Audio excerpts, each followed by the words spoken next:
섹스는 학문이다. 섹스는 힐링이다. 섹스는 레크리에이션이다. 대한민국을 바꿀 혁명적 섹스 코드. 호스들의 성 아카데미를 시작하겠습니다. 반갑습니다. 네. 네. 자, 오랜만에 봤죠, 저희가. 네. 그건 별일은 없으셨고요. 네. 자, 오늘은 저희가 무엇을 할 거냐? 이제 성병에 대해서 한번 저희가 짚고 넘어가도록 하겠습니다. 사실 우리가 이제 섹스하면서 한 번쯤은 다 이 불안감에 시달려요. 이거 에이즈 걸리면 어떡하지? 한국에선 그런 생각, 저 같은 경우에 한국에선 별로 안 들지만 외국 나가면 진짜 에이즈 걸리면 어떡하지? 에이즈만 안 걸리면 성병 다 치료가 돼요. 네. 제가 그때 이제 외국에 나가니까 제 남친이 하는 얘기가, 로즈, 너가 가서 뭐 네가 책을 쓰기 위해서도 네가 성에 대한 경험을 뭐 하고 이런 건 내가 다 괜찮다. 그러나 반드시 하나만 지켜다오. 콘돔을 반드시 써라. 그래서 그래, 내가 그건 반드시 지킬게. 내가 다른 놈하고 섹스를 하더라도 내가 콘돔은 쓰마. 근데 진짜 이게 참 그래 있거든요. 에이즈 이 공포가. 그럼요. 그래서 보면은 뭐 에이즈뿐만이 아니라 성병들이 여러 개 있는데, 그러니까 뭐 직업 여성하고 할 때 남성분들이 또 그런 거 생각할 것 같고, 아까 말한 것처럼 외국인, 그 다음에 이제 처음 할 때 이 사람 정말 성병이 있을 거 아니야? 이런 거 걱정하잖아요. 또는 이제 왜냐면 이게 이제 몸에 이상이 있어도 부끄러워가지고 병원을 잘 안 가는 경우도 있고 숨기기도 하고 이제 이런 경우들도 있어서 이것도 병이니까. 네. 그죠? 성병도 병이에요. 병이에요. 네. 이거 미국에서는 가장 중요하게 생각하는 전염병이에요. 전염병. 이거 진짜 심각한 전염병이죠. 에이즈 같은 경우 전 세계 인구를 가장 많이 죽인 전염병이잖아요. 그렇죠. 그래서 이거는 우리가 반드시 병원에 가서 치료를 받아야 됩니다. 특히 요즘에는 이제 결혼 전에 성 경험들을 많이 하기 때문에, 또 결혼을 한 경우에는 해도 뭐 사실 이게 있어요. 결혼에 성병을 했다면 저거 바람 폈구나. 네, 그렇죠. 남녀 공이 그것 때문에 뽀록 나는 경우들도, 그런 영화들도 예전에 있었고. 그래서 이제 성병이 생각보다 흔한 병이다. 그래서 이제 저희가 그 성병의 원인과 증상과 성병의 종류는 어떻게 있는지, 이거는 이제 성관계에 의해서 발병되는 병이기 때문에 반드시 저희가 요거는 좀 짚고 넘어가야 됩니다. 이제 성병이란 무엇인가? 우리가 이제 성병을 사람들이 굉장히 심각하고 나하고 관계가 먼 질환이라고 생각하는데요. 생각하죠. 네. 성병은- 나는 평생 안 걸릴 것 같지? 네, 나는 절대 안 걸리고 굉장히 더러운 사람만 걸릴 거라고 생각하거든요. 맞아요. 그리고 나는 절대 안 걸리고 내 남편은 절대 안 걸릴 거라고 생각하는데 성병은 굉장히 흔하고요. 감기처럼 흔해요. 그 정도입니까? 그리고 산부인과나 비뇨기과에서 주로 하는 게 이거 치료하는 거예요. 성병은 25가지 이상 정도 되는데 그 감염균이 주로 성 접촉을 통해서, 다른 접촉에서 생기는 건 성병 아니에요. 25가지나 돼요. 네. 사람에서 사람으로 전파되는 것을 말하고요. 한때 성병을 그 비네리알 디시즈, 비너스의 질환이라고 했었어요. 나 이거 기분 나빠요. 왜 비너스를 여기다가 붙이냐? 그러니까 로마의 사랑의 신 비너스인데 그렇죠. 여기서 유래했는데, 그래서 요즘에 이런 말 안 쓰고요. STD 아니면 STI라고 써요. Sexually Transmitted Disease 아니면 Sexually Transmitted Infection. Infection이라고 좀 써요. 감염. 네, 감염이니까. 그러니까 STI라고 우리가 표현하는데 이거는 심각한 건강 문제고요. 개인하고 가족, 사회에 굉장히 고통을 줘요. 네. 만약에 한 젊은 여성이나 한 젊은 남성이 성병에 감염되잖아요. 근데 그걸 치료를 몰랐어요. 왜냐면 이게 침묵의 질환이거든요. 침묵의 질환이라는 것은 뭔 말이냐면 증상이 없어요. 질환도. 네, 증상이 없기 때문에 성병의 80% 정도 증상 없어요. 그렇기 때문에 80%가. 본인이 감염된지도 잘 모르고, 이거 너무 심각한데, 네, 그러면? 본인이 감염시켰는지도 잘 몰라요. 저런. 그러기 때문에 굉장히 이게 위험하네요. 침묵인데 잘 드러나지도 않고. 그 면역 발생이 잘 안 생긴다 그러더라고요. 다른 전염병과 달리. 에이즈는 뭐 그럴 수도 있는데 어쨌든 성병에 걸리잖아요. 그러면 반드시 파트너한테 감염을 시킬 수가 있는데, 만약에 성적이 굉장히 왕성한 시기에 남자들 고환이나 여자들 나팔관에 성병이 생기잖아요. 그럼 그 다음에 불임이 와요. 이게 한 사람 인생에서 네. 자기 가입 능력이 굉장히 중요하잖아요. 근데 불임이 와버려요. 그렇기 때문에 개인, 가족, 사회에 영향을 미치는 거죠. 그러니까 제 친구가 대학교 때 이제 좀 친한 친구였는데 진짜 네. 심각하게 자기가 은밀히 비밀이다 이러는데, 그 자기 대학 후배랑 네. 어떻게 하다가 이제 술을 좀 먹고 섹스를 한 거예요. 네. 별로 좋지도 않았는데 섹스를 했는데 한 달쯤 지나가지고 얘가 전화가 온 거야, 남자애가. 네. 그러면서 제 친구한테 막 뭐라고 한 거예요. 막 흥분해가지고 막 뭐라고 하면서 너 때문에 내가 성병 걸려가지고 병원에 가는데 나는 이제 임신을 못하는 상태가 됐다. 그러면서 막 제 친구를 조진 거야. 그러니까 얘가 이제 얘도 뻥찐 거죠. 뭐 그 다음에 한 번밖에 안 했고 한 달 전인가 뭐 얼마 네. 전 일인데. 네. 그래서 얘도 이제 불안하니까 병원에 갔대요, 산부인과에. 가가지고 닥터한테 이제 그땐 저희가 나이 어릴 때잖아요. 20 이럴 때 솔직히 성병 걸려 이 말 못하니까 의사한테 고개 푹 숙이고 의사 왜 왔냐고 그러니까 말도 못하고 있다가 왜 왔냐고 그러니까 혹시 병이 있나 해서요. 그리고 의사가 무슨 병? 그러니까 무슨 병도 많잖아요. 그쵸. 근데 얘는 거기 가는 병은 그것밖에 없다고 생각한 거니까 그래서 그 병이요 그러니까 성병 이제 의사가 예 이래가지고 검사를 했는데 의사가 깨끗합니다. 그러니까 얘가 되게 좋아가지고 깨끗합니다 이러고 나온 거예요. 그러고 나서 이제 그 남자한테 전화를 걸었는 거지. 야, 나 깨끗하대. 네가 문제가 있는 거지. 난 너 때문에 너가 그리고 의사가 그러는데 그게 그렇게 한 달이나 뭐 얼마 만에 발병되는 게 아니라 이미 예전부터 네가 갖고 있었던 거지. 그거 가지고 네가 나한테 그렇게 내가 얼마나 그랬는 줄 아냐 이러면서 다시는 나한테 연락도 하지 말라고 막 그러면서 이제 그렇게 전화를 끊었다고.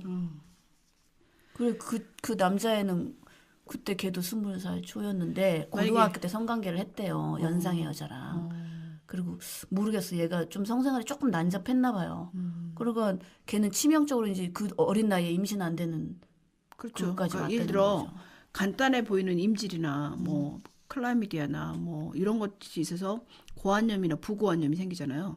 그래서 통통 부어고 그쪽이 막혀버리거나 그러면 임신 못해요. 근데 걔는 지가 증상이 나중에 나타났겠지. 그때만 그쵸. 해도 안 나타났다가. 그게 아니라 증상이 있었어도 한 2, 3일 정도 농이 나오다가 치료해야 되나 말아야 되나 한 사이에 싹 없어버리고 나중에 잠복해 있다가 면역 기능이 떨어졌을 때 이럴 때 그때 나오는데 이미 이제 그 고환이 속에서. 퉁퉁 불어갖고 비뇨기과 가보면 이미 부고환이라 이러다 다 망가지는 거죠. 농양 때문에.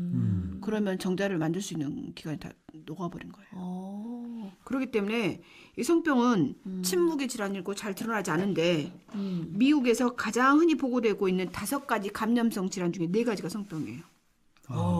그래요. 엄청난 건강 및 경제적 결과를 낳는 숨겨진 전염병이고 미국에서 가장 흔히 보고되어 있는 감염성 질환이에요. 감염이라는 게 예를 들어 감기도 그렇잖아요.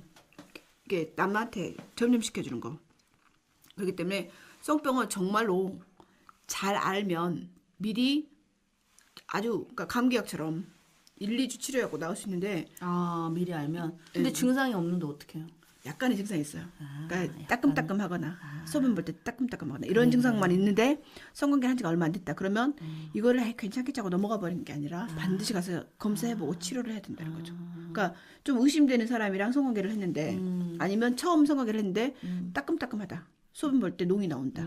여자 질이 그러니까 냉이 나오는데 냄새가 나거나 뭐 팬티라인에 한두 장 이상 적실 정도로 가렵거나 따끔거린다. 뭐가 그 남자들 페니스나 질 외음부에 뭐가 난다. 전기 같은 게. 뭐 궤양이 생긴다. 반드시 가봐야 돼요. 그게 1, 2주 지나면 없어져 버려요. 그러면 사람들이 생각했을 때 나았나 보다 이렇게 생각하거든요. 그럼 조금 있다가 또 나타나요. 그러니까 절대 거기까지 가면 안 돼. 초기에. 초기에는 항상 이제 한 일주일만 먹어도 낫거든요. 그거를 애 못 낳는 병까지 가는 건 그러니까. 너무 치명적이네. 그러니까 성병은 근데 아까 말대로 침묵의 질환이고 부끄럽고 파트너한테 말하기 되게 쪽팔리고 이러니까 어영구영 괜찮겠지 하고. 우물쭈물 하다가 나중에 굉장히 자기 가입 능력까지 영향을 미쳐버리면 그렇죠. 안 된다는 거죠. 그런데 네. 그 성적 접촉을 통해서만 이게 전파되는 게 아니더라고요. 제가 공부해 근데 보니까. 그 성적 접촉이라는 게 오랄 섹스라든가 뭐 이런 것도 다- 오랄을 해도? 그럼요. 왜냐하면은 여기 키스, 네. 키스는 비성적으로도 할 수가 있지 않습니까? 그리고 그래. 손가락이나 아까도 얘기했듯이 입을 통해서도 이제 감염될 수가 있거든요. 그래서 제가 가만히 생각해 보니까 심지어는 이제 사면발이 같은 그 이 있잖아요. 이. 그렇죠. 그러면 속옷, 카페트, 수건 등을 통해서도 이제 전염이 된다고 하더라고요. 그럴 수 있어요, 그건. 네. 그렇다 보면은 성병은 이제 성적 접촉에 국한시키면 안 되고 성병균이 아까 25종류 정도 있다고 그랬지 않습니까? 네. 그걸 중심으로 해서 얘기해야 되지 않을까? 그렇긴 하죠. 그런 이제 옴 생각이 같은 드네요. 경우는 악수만 네. 해도 옮길 수 있고요. 예. 옴. 예, 그다음 헤르페스는 입에 있는 그 키스. 그렇죠. 그거, 아 진짜? 네, 헤르페스는. 그러니까 키스했는데 내 입에 올 수도 있고, 이제 내가 오랄 섹스라면 또 페니스나 여자 외음부에 생길 수도 있지만 헤르페스도 키스를 통해서 갈 수 있고요. 예, 예. 그다음에 헤르페스가 있는데 애기한테 뽀뽀해도 애기 굉장히 위험해져요. 요즘 뭐 애기들한테 뽀뽀하지 말자 뭐 이런 것도 지금 나오고. 더구나 이제 감염된 산모가 네, 출산해가지고 아이에도 이제 수직 감염을 맞아요. 시킬 수 있지 않습니까? 뭐 비형 간염이나 헤르페스는 그럴 수 네. 있어요.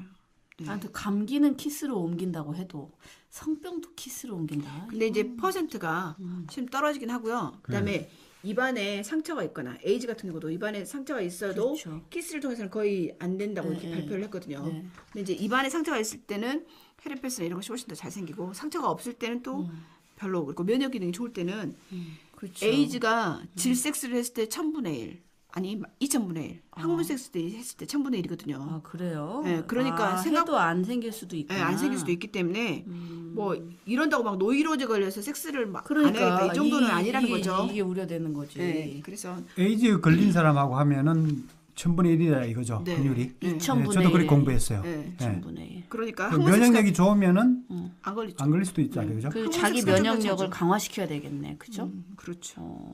왜 옛날에 저희 언니가 그랬어요. 대중목욕탕 갈 때 뭐 어떤 여자가 대중목욕탕 갔는데 거기 나가요들이나 네. 이런 여자들도 많이 오니까 네. 거기에 뭐 앉잖아요 의자 그 목욕탕 그런 거 반드시 깨끗이 씻고 수건 깔고 앉아야 된다. 잘못하면 성병 걸릴 수도 있다. 그럴 수도 있는 거잖아요, 그죠? 거의 대부분 없는데 아까 말한 이 같은 경우는 뭐 수건에서 올 수도 있고. 아 그럼 거의 이거 갖고는 그렇게 감염이 된다. 왜냐면 성병 에이즈나 뭐 임질이나 매독이나 열에 굉장히 약하고요. 바깥에 나오면 건조하면 금방 죽어버려요. 그러니까 점막이라든가 축축한데 이런 데 살지 바깥에 노출되면 금방 못 살아요. 그러니까 이제 이것은 흔한 일은 아니에요. 그러니까 이거 그리고 가지고 이제- 우리가 불안감을 갖지 말자. 그리고 또 이제 의사들이 성병에 걸려오면 가정을 보호해야 되잖아요. 그러면 의사들이 흔히 산부인과나 비뇨기과에서 이렇게 위로로 그렇게 얘기해요. 목욕탕에 가서도 얼마 올 수 있고 그 남편을 보호해줘야 되잖아요. 아. 그래서 그렇지 실질적으로 아. 목욕탕 가서 성병 얼마 오는지 그렇게 이런 노하우를 까발리시면 안 되는데 지금. 흔한 일은 아니라는 거죠. 다행입니다. 그리고 이거는 한번 걸렸다 해서 면역이 생기거나 그렇지 않죠. 네. 한번 걸려도 이제 또 노출되면은 또 또 잘 생겨요. 걸릴 수가 있고. 네. 그렇죠. 예를 들어 비형 간염이나 이런 거는 항체가 생기면 그렇지만 그 외의 성병은 노출되면 또 생기고 노출되면 또 생기고. 그리고 바이러스성 같은 경우는 네. 치료를 해도 이제 또 계속 잠복해 있고 맞아요. 그런 점에서 이제 성병이 상당히 위험하고 그죠. 바이러스는 완치가 우리가 없어요. 주의를 네. 해야 될 병으로 생각되네요, 그죠? 네. 예. 예, 그럼 도대체 이 성병은 인류의 역사와 더불어 어떻게 진화 발전을 했는지 성병의 역사를 한번 살펴볼까요? 근데 실은 굉장히 많은 성병이 있지만 옛날에는 아마 임질하고 매독이 주 성병이었을 거라고 생각되고요. 우리도 이름 알고 있는 게 뭐 그 정도. 다른 것 갖고는 죽진 않았는데 임질로도 뭐 불임은 될 수 있지만 보통은 잘 안 죽거든요. 근데 이제 매독으로 많이 죽었어요. 그래서 옛날에 왕들이 맨날 피부병 걸렸다고 하고 그 주치의가 치료하는 게 피부병이었는데 그게 다 성병이었을 거고요. 옛날에는 매독 걸리면 정신병 걸리기도 하고 그래서 매독은 굉장히 위험한 질환이었는데 그 이후에 이제 1944년쯤 됐을 때 페니실린이 그러니까 1928년도에 매독의 기원이 일단은 15세기 말 신대륙을 그러니까 발견한 콜럼부스가 옮겼을 것이다. 이게 이제 가장 유력하고요. 추측이죠, 근데. 예, 그 외에도 굉장히 많아요. 뭐 징기스칸이 그 전쟁할 때 말하고 섹스를 했는데 말에 사는 바이러스, 그러니까 감기 바이러스가 매독인데 이제 항문 섹스 말하고 하다가 그걸 사람한테 옮겨줬다는 말도 있고 말이 많은데 어쨌든 500년 동안 매독이 유럽 사람들을 괴롭혔고요. 그래 이거 유럽 애들이 네, 지네들이 발병한 걸 가지고 네. 괜히 맞잖아. 콜럼부스가 그러면 남아메리카의 원주민들이 그런 매독이었냐? 아니면 징기스칸이 뭐 아시아에 전부 이게 나쁜 놈들이지 어쨌든. 어쨌든 그랬는데 이제 매독이 1기까지만 해도 괜찮은데 3기가 돼버리면 굉장히 끔찍하게 죽어요. 아, 그래요? 네. 음악가 베토벤, 뭐 슈베르트, 화가 마네, 뭐 고갱, 보들레르, 바이런, 철학자 니체, 니체도. 정치가 레닌. 그다음에 그래요? 그 생각하는 인간 만든 사람 누구죠? 그 조각가 로댕의 여자친구 아, 까미우 클로델. 클로델도 나중에 정신병원에 네. 있었는데 저는 그것도 매독일 거라고 봐요. 아, 그래요? 그리고 이 정신병으로 가는구나, 매독이. 예, 뇌를 들어가. 나중에 뇌로 가거든요. 그리고 음악가 중에 막 미쳐가지고 바다에 뛰어든 사람들, 뭐 슈만과 클라리스, 슈만도 그랬을 거라고 그러는데 그런 사람들이 다그 왕이 나중에 정치하다 보면 막 폭정하고 막 이상한 행동, 갑자기 누구 사람 죽여버리고 막 이상한 막 정치하잖아요. 매독에 의해서 정신병에 걸리지 않았을까 싶어요. 그럴 수도 있고. 그래서 하여간 인류가 생긴 일에 매독으로 굉장히 많은 특히 그 열정적인 그 영웅 본색이라고 영웅들 예술가들 열정이 많고 그렇죠. 사랑하는 사람들이 다 매독 희생양이 됐거든요. 근데 1928년도에 영국의 알렉산더 플레밍경이 페니실린을 발견했어요. 플레밍, 예. 근데 그 전까지만 해도 치료제가 없어서 뭘 썼냐면 비소나 수은을 썼어요. 어휴. 그러니까 매독균을 죽이든 사람을 죽이든 둘 중에 하나가 죽는 거예요. 그래갖고 나중에 얼굴이 푹 하얗게 떠가지고 막 죽고 정신병으로 죽었는데 그 다음에 1944년도에 2차 세계대전 때 이제 뭐 테스트를 많이 해봤는지 어쩐지 몰라도 이제 페니실린이 대량 생산이 되면서 전 세계적으로 쫙 사람들이 이제 그래서 임질 매독을 비롯한 모든 성병이 그때쯤 다 없어졌어요. 그래서 1945년도에 이제 노벨상을 받았는데 이제 이런 페니실린 때문에 모든 성병이 치료가 되는 줄로 알았어요. 초창기 때는. 네, 그래서 미국 영화 보면 2차 세계대전 끝난 다음부터 한 1980년도까지는 완전히 피임약 나왔지, 페니실린 나왔지, 석해혁명이고 완전히 프리섹스가 전 세계를 그렇죠. 그때는 완전 그때 프리섹스였어요. 프리섹스였죠. 피임약하고 페니실린 때문에 성병도 이제 걱정 없지, 피임도 걱정 없지. 그랬고 미국 영화 보면 그때는 굉장히 자유로워요. 그렇죠. 원나잇 스탠드 매일 밤. 히피들 막 등장하면서. 네. 그런데 에이즈가 1981년도에 이제 미국에 등장하기 시작한 거예요. 에이즈 때문에 이게 이제 네. 바뀌었구나. 이제 에이즈 출현 시기가 이제 말이 많은데 확실히 에이즈가 언제부터 생겼는지를 알 수는 없지만 의학계에서는 침팬치, 특히 붉은 등 침팬치라고 해요. 그게 시미안 임뮤노 데피션시 바이러스 SIV라고 하는 바이러스에서 HIV가 유래됐다고 얘기를 해요. 이거는 침팬치한테는 감기 바이러스래요. 그 출현 시기가 이제 1930년대인데 문제는 아프리카에 가 있던 뭐 미군들이 그 아프리카 여자랑 성관계를 했는지 뭐 침팬지하고 했는지 모르지만 갑자기 미국에 왔는데 폐렴으로 죽기 시작한 거예요. 그러면서 밝혀봤더니 5명의 그 치명적인 폐렴으로 죽었는데 100인 다 남성들이었거든요. 그게 나중에 보니까 동성애 LA에 있는 동성애자들이 있어. 그래갖고 에이즈를 처음 알게 된 거예요, 미국에서. 이게 1981년이네요. 네. 그러니까 그 전에는 실은 에이즈에 대해서 잘 몰랐어요. 그리고 지금 현재 가장 에이즈로 인한 사망률이 높고요. 특히 에이즈가 많은 지역이 아프리카거든요. 아프리카는 어떤 동네는 예를 들어 아프리카가 그 자기 손님이 오면 부인을 접대한대요. 그러니까 아프리카는 일부 다처제인데 부인을 접대하고 그 부인이 또 이제 남편이랑 성관계하고 남편이 다른 부인이랑 성관계하고 또 그 부인이 아기를 수유를 하잖아요. 그래서 이 바닷가를 통해서 해변가를 통해서 그 트럭 운전사가 오면 그 사람이 에이즈를 만약에 해주잖아요. 그럼 그 마을 전체가 몰살을 해버린대. 일부 다처제 그런 접대 문화가 있어서. 그래서 아프리카는 아예 에이즈 때문에 한 도시가 몰살된 도시도 있고요. 짐바브웨라고 하는 데는 뭐 25%. 보츠와나도 25%가 HIV 그 감염률이고요. 그다음에 중앙아프리카하고 서부 아프리카도 10%가 에이즈예요. 그러니까 아프리카는 어마어마하게 많아요. 근데 이제 우리가 이제 알기로는 아프리카 얘네들 때문에 지금 에이즈가 발생했다라고 얘기를 하는데 아프리카 쪽 얘기를 들어보면 백인들이 오기 전까지 이렇게 막 오기 전까지 우리가 뭐 그렇게 에이즈로 물론 이제 그게 에이즈였다 아니다도 몰랐겠지만 얘네들이 많이 오면서부터 자기네들이 에이즈에 노출된 걸로 우리는 면역성이 굉장히 순수한 애들이었는데 저쪽에서 오면서 우리가 감염이 됐다. 얘들은 또 이렇게 생각을 해요. 어쨌든 이게 저도 에이즈 한번 조사를 해봤는데 여러 가지 썰이 많아요. 그렇죠. 근데 어쨌든 에이즈는 아직까지는 치료법이 없기 때문에 뭐 다른 성병은 다 항생제나 뭐로 이렇게 치료할 수 있지만 에이즈에 걸리면 근데 그래도 요즘에는 그 유명한 농구 선수 있죠. 에이즈 걸리는 그 조던. 마이클 지금 조던. 조던이 에이즈 진단받은 게 한 20년 됐거든요. 그분 아직도 살아있어요. 그렇죠. 이거 꼭 금방 그러니까 되는 건 실은 아니지. 요즘에는 그 에이즈도 본인의 면역 기능, 그러니까 우울증으로 빠지거나 실업해갖고 뭐 자살하거나 아니면 그렇지만 않으면 면역 기능만 유지하고 있으면 그냥 오래도 살 수 있다고 그렇게 생각하고 있어요. 그렇죠. 그리고 네. 우리나라는 1988년인가 그 수혈에 의해서도 에이즈가 나오기 때문에 그 전에는 수혈할 때 피해 에이즈 검사가 없었거든요. 근데 그 이후는 수혈할 때 에이즈 검사를 다 하기 때문에 이제 수혈로 인해서 에이즈 걸리는 일은 거의 없어요. 이제 이게 음모론도 있습니다. 음모론도. 어쨌든 현재까지 에이즈가 2,800만 명의 인간을 죽음에 몰아넣었어요. 그러니까 이때까지 그 인간의 역사 중에 가장 사망률이 높은, 그래요? 예, 그러니까 사람 가장 많이 죽게 한 바이러스 중에 하나예요. 패스트 이런 거보다요? 그쵸. 패스트도 더 죽었을 거 아니에요? 패스도 옛날에 중세 시대 때 많이 죽긴 했지만 네. 그때 숫자는 이제 잘 뭐 10만 명 이렇게 20만 명, 100만 명 이게 했지만 돌연변이종인데 2,800만 명까지는 잘 모르겠어요. 근데 가장 전 세계적으로 많이 죽음에 몰았다고 하고 있어요, 에이즈를. 이게 지금 미국이나 유럽에서는 에이즈 발병률이 그렇게 높지는 않죠. 지금 아프리카가 제일 높은 거죠. 그렇죠. 아프리카는 그렇게 제일 피해자들이야 얘네들이. 그래서 성병을 아까 전에 네. 비네리얼 디지즈라고 네. 했다고 했지 않습니까? 네. 사랑의 신 비너스에서 네. 이름을 땄는데 네. 의미가 좀 있는 것 같아요. 아름다운 왜냐하면 여성. 비너스와 같은 아름다운 여성의 유혹으로부터 성병이 생겼다.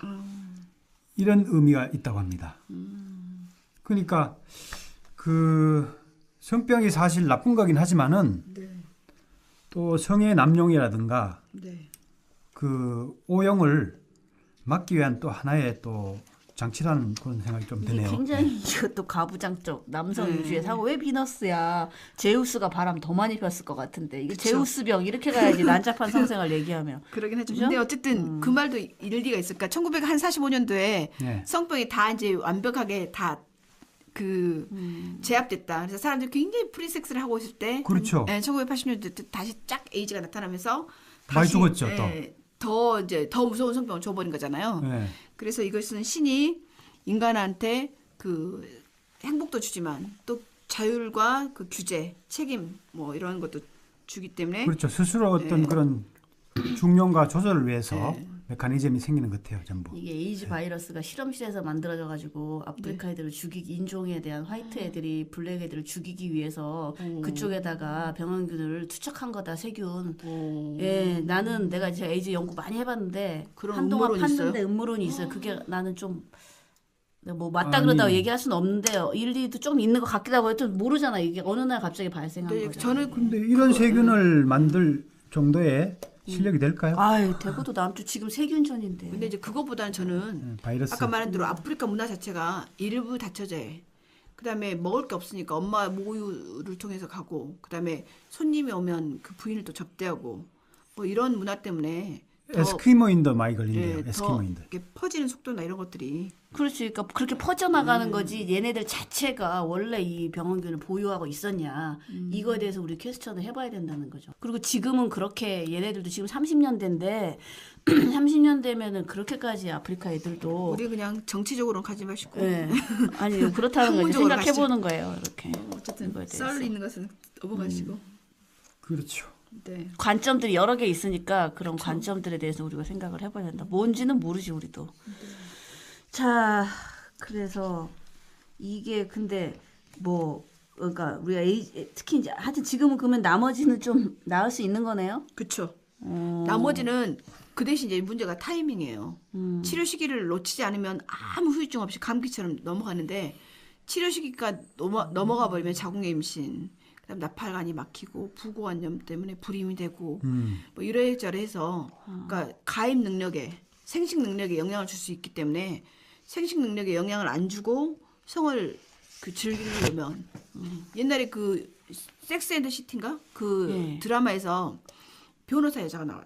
근데 이제 뭐 냉이 있고 그래서 병원에 갔더니 클라미디아 진단을 받거든요. 그래서 의사가 뭐라고 하냐면 너의 모든 섹스 파트너한테 연락을 해라 그래요. 그래 한들이 아니야. 그래서 이제 수첩을 꺼내고 전화를 하는데 84명한테 전화를 하는데 그래서 내가 사만다였나? 내가 도대체 왜 이렇게 많은 거야 이러면서 하면서 내가 두 가지 놀랬어요. 남자친구가 그렇게 많다는 것을 놀랬고 그걸 진단받다고 진짜로 남자들한테 다 전화하는 것을 놀랐어요. 드라마니까. 그래서 이게 약간 과대됐지만 진짜로 성병 진단받잖아요. 정말로 쿨하게 해줘야지. 네, 전화해줘야 돼요. 맞아요. 그래. 특히 미국에서는 헤르페스 있잖아요. 대상포진하고 같은 건데 이제 단순포진인데 단순포진 E형에 감염되면 맨날 페니스라치 따끔따끔하면서 여자들은 생리 때마다 이렇게 반복하는데 굉장히 괴로워요. 따끔따끔한데 소변 닿을 때마다 아프지. 그다음에 그게 낳기 전에 골반부터 이렇게 빠져나가려고 그러고 허리 아프고 그러거든요. 대상포진 걸렸을 때하고 비슷해요. 근데 그거를 감염시킨 사람이 나 감염됐으니까 우리 섹스하면 안 된다 이렇게 얘기를 해야 되는데 안 하고 오랄 섹스를 했거나 질 섹스를 해서 감염이 됐는데 아니면 여자가 이제 헤르페스가 있는데 남자한테 말을 않고 뭐 이렇게 해서 남자가 감염이 되면 미국은 이제 둘이 사이가 좋을 때는 괜찮을 수 있어요. 이혼했거나 사이가 안 좋아서 그 사람을 부셔버리고 싶을 때는 그거 갖고 소송을 하면 옛날에 헤르페스 때문에 한 4억 5천인가 받더라고 남자가. 여자가 자기한테 얘기 안 해줬다고. 오 남자가 받았어요. 성병 걸렸는데 말 안 해줬다고. 그래? 근데 네. 잠복해 있을 때요. 네. 잠복했을 때 이제 자기가 그 가지고 있다는 걸 아는 사람도 있겠고 네. 또 모르고 이제 있을 수도 있지 않습니까? 뭐 그런 거 다 주사했겠죠. 근데 그러면은 이제 그걸 어쨌든 간에 잠복해 있는 걸 아는 방법도 있습니까? 완전히 증상이 안 나타나고 잠복돼 있을 잠복해 때 있는 거는 검사 안 하면 몰라요. 검사해야지 알죠. 근데 이제 검사하면 나옵니까? 완전히 숨어 있는데. 그 피 검사를 하면 네. 피 검사로 그 항체 검사하는 게 있어요. 아, 근데 이제 거기까지는 안 하는데 뭐 그렇게 그 법원까지 갖고 패소할 정도면 그 사람이 뭐 치료를 받았던가 뭔가 있을 기록이 남아 있으니까 저. 근데 치료를 받아도 이제 계속 잠복해 있다고 제가 공부를 했거든요. 그렇죠. 바이러스 같은 경우는. 어쨌든 주위에 그러니까 미국은 뭐 그런 거 하잖아요. 예를 들어 유방 확대술을 하는데 네. 부작용에 대해서 말을 했냐 안 했냐 하는 것처럼 사이가 좋을 때는 상관없지만 사이가 안 좋을 때는 이제 예를 들어 성병이 있을 때 배우자한테 솔직하게 얘기를 했느냐 안 했느냐 갖고 이제 따지는데 그만큼까지 그건 한 예지만 그만큼 성병이 있을 때 이렇게 숨기고 있다가 나중에 상대방한테 감염시켰을 경우 네. 법적으로 미국은 또 다시 이렇게 말을 하는 건데 우리나라는 그 정도까지 문화는 아니지만 네. 그만큼 성병은 상대방한테 전달했을 때 그 사람이 심적으로 육체적으로 고통을 받을 수 있기 때문에 반드시 정직하게 의사소통을 하고 치료를 같이 받고 이렇게 해야 된다는 거죠. 아니 제가 궁금한 거는 네, 잠복했을 때 네. 이제 전이를 시킬 수 있지 않습니까? 그러니까 침묵의 질환이기 때문에 모를 수 있다니까요. 본인도 모르고 네. 계속 상대방한테 감염시킬 수 있어요. 아까 그 사만다가 84명한테 했다는 모르는 것처럼. 거는 모르는 거고 이제 알고 있을 때 만약에 성적인 관계를 해서 이걸 전염을 차단하는 방법이 있습니까? 알고 있었을 경우. 아니 잠복기에 있어서 만약 증상이 없으면 감염성까지는 없어요. 그렇죠. 예. 그리고 만약에 아까 말한 대로 감염성이 있다고 하더라도 그 사람의 면역 기능이 좋으면 또 몸에 있는 백혈구나 이런 것이 탐식작용해서 균을 잡아먹을 수도 있어요. 그러니까 성병에 있다고 다 감염시키는 것도 아니고. 그렇죠. 건강하면은 이제 네. 감염 안 받을 수도 있고. 예. 그리고 만약에 잠복해 있는 걸 알면은 또 여러 또 뭐 콘돔을 쓴다든가 뭐 여러 가지 또 조치도 취할 수 있겠네요, 그죠? 예. 그렇죠. 그리고 잠복기 동안에는 그러니까 감염성이 있으려면 굉장히 그 성병이 액티브해야 되는데 잠복기 정도는 그렇게 어느 감염성까지는. 정도예요 잠복기가? 그러니까 그것마다 좀 다르죠. 균마다 다 균마다 다르죠. 다른데. 예. 뭐 대략. 임실 같은 경우는 한 2일에서 7일 정도 그럼 바로 발병. 일주일에. 바이러스 같은 경우는 10년, 20년 가는 것도 있다고 맞아요. 하는 거예요. 그래요. 예. 그건 알 수 없어요. 그리고 이럴 수도 있겠네. 잘 감염됐는데 자기는 괜찮은데 상대방은 금방 발병해가지고 그럴 수도 있죠. 그럴 수도 있고 면역체가 약하면. 그러니까 이제 성병에 걸렸을 때 두 사람을 다 같이 검사했는데 아까 친구처럼 한 명은 걸렸는데 한 명은 안 걸릴 수도 있어요. 그러니까 안 걸린 사람이 내가 감염원이 아니라고 또 말할 수도 없을 수도 있다는 거지. 그러니까 그럴 실은 수도 그게 있구나. 굉장히 그게 해석이 그래서 어려워서 성병은 굉장히 진단 내리거나 전달할 때 굉장히 의사들이 하여 머리가 아파요. 그리고 어떤 사람은 정직하게 말을 해서 문제가 되고 어떤 사람은 정직하게 말을 안 해서 문제가 되잖아요. 성병을 만약에 부인한테 말을 하잖아요. 부인이 가서 남편을 잡아먹잖아요. 당연하지. 그러면 그 남편이 전화해갖고 병원을 다 뒤집어 놔. 아, 그럴 수 있다. 그러니까 이게 성병을 치료할 때 말을 하고 치료할지 말을 안 하고 치료할지 사회적 문제가 되게. 남편한테 치료하라고 말을 해줘야 될지 말아야 될지 굉장히 의사가 제일 괴로운 게 실은 성병이에요. 아, 그렇겠네요, 진짜. 왜냐면 그거를 말을 해야 되지만 그 사람도 파트너한테 가서 말을 하는 것이 곤란하겠지만 의사도 환자한테 그 말을 해주는 게 되게 되게 그래요. 어려운 병이네요. 어려운 병이에요. 그러니까 의사들도 굉장히 갈등스러운 병이에요. 아, 뭐 좀 가족 내역도 알고 뭐 좀 해야지 이게. 그러네. 그리고 유리아 플라즈마나 마이코 플라즈마 같은 거 있잖아요. 네. 그런 것들은 이거 성병이라고 얘기를 해야 할지 말아야 할지 할 정도로 좀 애매할 부분도 있어요. 크게 그렇게 드러나지도 않고 이럴 네. 경우에. 네. 증상이 없는 경우도 많고 실질적으로 노말 플로라처럼 막 꼭 이것을 성병이라고 말하기 어려운 부분도 있거든요. 성접촉에 의해서 감염을 시킬 수 있지만 심각하게 말해서 두 사람 관계를 막 깰 만큼은 또 성병은 아니거든요. 에이즈나 뭐 클라미디아처럼. 그러니까 굉장히 전달할 때 아, 그러네요, 진짜. 왜냐면 이 한 사람만 고치면 괜찮은데 저쪽이 네. 혹시 될 수도 있으니까. 그러니까 그 중에 이제 말을 했는데 그 사람이 어떻게 반응하는지 그 배우자가 어떻게 반응하는지에 따라서 말을 해주고도 요것을 얻어먹을 수가 있거나 그러네. 말을 해주고도 이제 다시는 그 병원 부끄러워서 안 가버리거나 그렇죠. 뭐 이럴 수 있는 거기 때문에 이거는 되게 그러니까 우리나라 사람들이 그렇게 얘기를 해주면 그런 부분이 굉장히 그러니까 의사가 말을 하고 환자명을 잃어버릴 수도 있는. 네. 참 이게 우리가 그러니까 이 생각이 좀 쿨해야 되는데 네. 너무 핫하다.